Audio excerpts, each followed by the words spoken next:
All right, Froch Groves rematch. Finally, it's been, out of all of the nonsense that's been going on, these guys are finally getting back in the ring. Froch did not want to fight Groves again.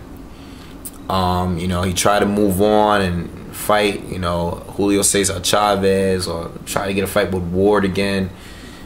The fans, George Groves, was not having that, okay? And I agree with them.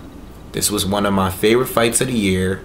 Probably my second favorite fight of the year. I'm gonna be honest, I don't know if you guys agree with me, but don't you think the controversial ending kind of made it a better fight for some reason? I don't know. Maybe that's just me. But I think the controversial ending kind of made me want to see a rematch even more. You know, because Froch lost the fight, or he was losing the fight. Not at that moment. I think he won the last 2 rounds. Obviously, the round that the stoppage was in, he won. And the round before that, I think Froch won. But it was so action-packed, man. Like, the way it started, Froch getting knocked down in the first round. Froch just did not have an answer for that right hand of Groves, you know. I mean, I think it was clear in the first fight that Groves was the more athletic fighter, you know.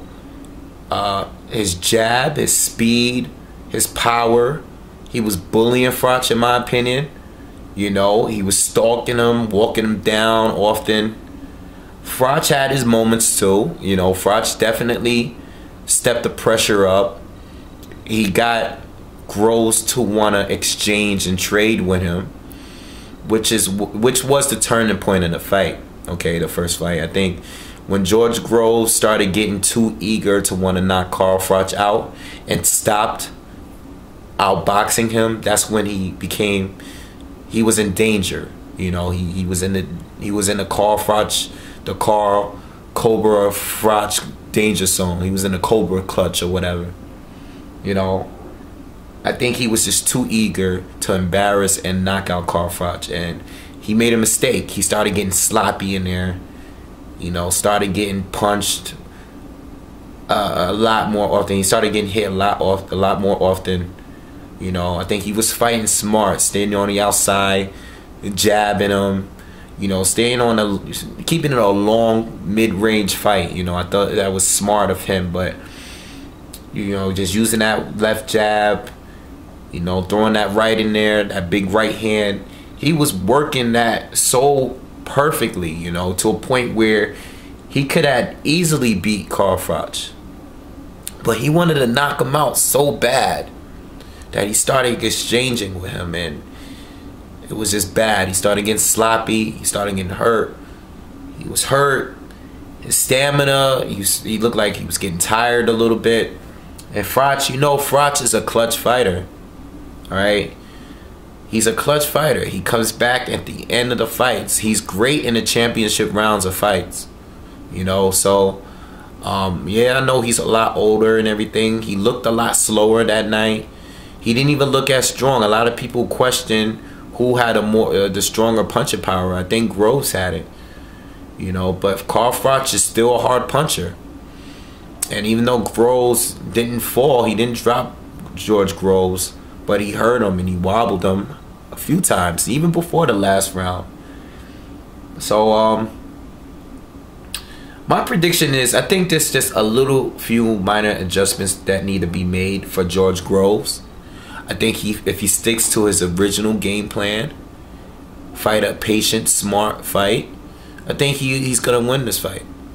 I know I picked Carl Froch in the first fight, but I think George Groves is going to win this fight. I think he's going to play it a lot smarter in this one, you know. I do think Carl Froch's best chance of winning is what he does in the championship rounds. I don't think this fight is going to go too much different than the first fight. I'm not sure if George Groves is going to drop him again, you know, because I think the way Carl Froch did take a lot of punishment from George Groves. He did. But in the first round when he got dropped, it was more like he got hurt early and he was surprised.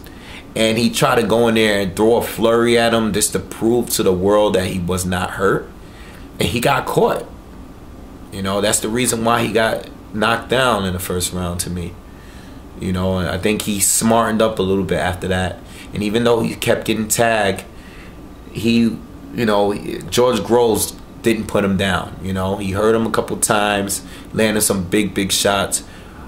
But Carl Froch was still holding his own in there, and he won a few rounds too, in my opinion. Definitely a close competitive fight, but George Groves was, to me, was clearly the better boxer that night. Okay, so that's my prediction. I think George Groves is gonna win by decision. I think it's gonna be another classic. All right. I think Carl Froch, best bet on winning is to try to get this kid to exchange with you, get on the inside, bully him, make him uncomfortable, make him want to fight with you, you know, make him want to go to war with you and not fight a smart fight like the way he did in the first fight, because Carl Froch is the more experienced fighter. He's better at fighting that way. George Groves needs to play it smart. You know, he needs to fight the way that he fought James DeGale, I think, in my opinion. Do what he did against Froch, but be smart. Be aggressive, but be smarter with it. Don't just go in there and try to knock him out. Like, I already see him saying that he's gonna knock him out in 3 rounds or whatever. Nah, you know, don't. I hope he's not. I hope he's just saying that and just wants to confuse Froch. I hope he fights a smarter fight.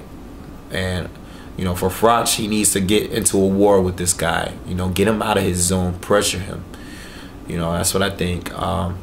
So that's my prediction. All right, not gonna speak too long in it. You guys, you know, leave the comments who you got for the second fight. Who do you have? I got Groves. Let me know who you think is gonna win and how. All right, and subscribe to the channel. Okay.